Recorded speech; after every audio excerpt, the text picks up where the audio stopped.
Good morning, one and all. Today we can discuss about chemical coordination and integration.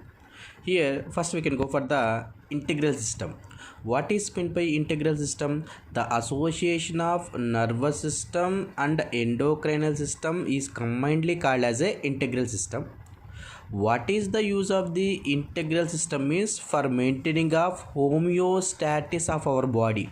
It means we can maintain our body constantly. Compulsory we need a nervous system and also we need a endocrinal system. Now first we can go for the endocrinal system. Before we can go for the endocrine system, first we know about the glands. What is meant by glands means glands is either it is a cell or it is a tissue or it is a organ which can secrete a chemical substances is known as a glands. The glands is mainly two types. One is the exocrine glands, another one is the endocrine glands. Exocrine glands are the duct glands. It can release a chemical substances. That chemical substances is called as a enzymes. Endocrine glands is the ductless glands. It can release a chemical substances that is known as a hormones. The hormones is directly releasing into the blood streams and acting on the target tissue. Now the term hormones is coined by the Starling. The first to discovered hormone is the secretin, and the first artificial synthesized hormone is the insulin. Now first, what is the meaning of hormones? The basic thing, hormone means to excite. It means it can excite the cells. Here the hormone is it is very important non-nutrient chemical substances which acts on intracellular messenger, and it is produced in a trace amounts, and the action is most major action is takes place here. Suppose some hormones is the local hormones, some hormones is the non-local hormones. Suppose this is the hormone, this is the target site.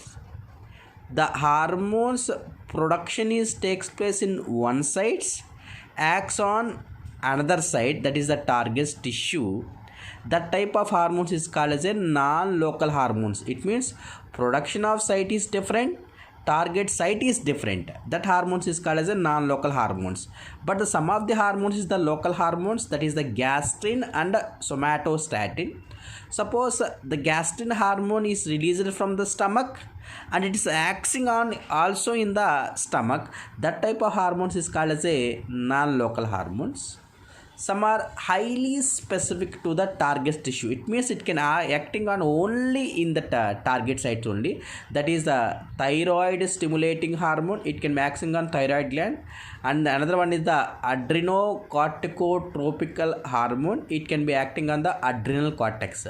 Where the adrenal cortex is present above the kidney, that is the called as a suprarenal gland.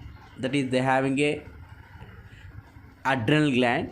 This adrenal gland outer part is called as a cortex and inner part is called as a medulla. This hormone is acting on the cortex region of the adrenal. Now we can go for the very important topic, that is hypothalamus. Now this one is the hypothalamus. Where the hypothalamus is present? The hypothalamus is present in the forebrain near the diencephalon. Now this hypothalamus, this is totally hypothalamus. This hypothalamus, they having a neurosecretory cells is present, that is called as a nuclei.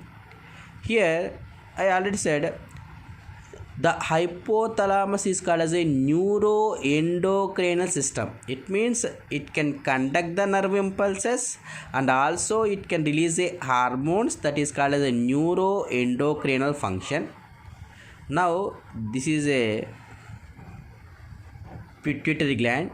The pituitary gland is the dual origin.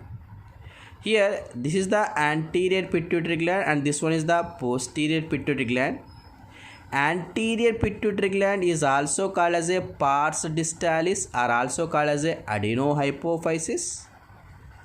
Posterior pituitary gland is also called as a pars nervosa or also called as a neurohypophysis.